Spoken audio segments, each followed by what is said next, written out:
koe er al je wel op terug. De temperaturen zouden bij de 13, 14 graden heen is nog aan de koude kant. Is nog te koud voor de tijd van het jaar, maar het is al volle beter als het al rond de weekend. En terwijl dat er net zo volle minst voelde ik nog wel wat ta en viel het al je wat warmer aan. Maar we beginnen op naar hegere temperaturen.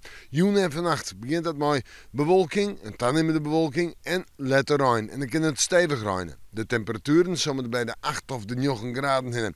En die binnen dan al aardig heeg. En de wind uit zuidelijke richting mij, zuid-zuidoost, zuid-zuidwest. En die is krachtig, krijgt 4 van 6.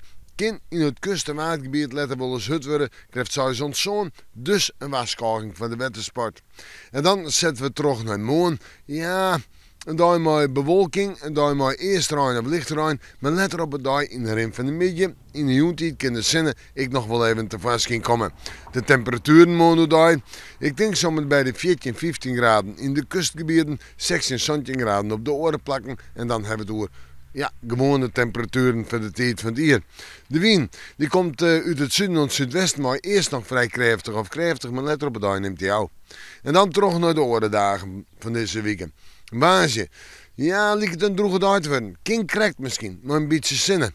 En de temperatuur op Waasje zouden bij de 15, 16 graden heen. Misschien hier en daar nog een graadje heger.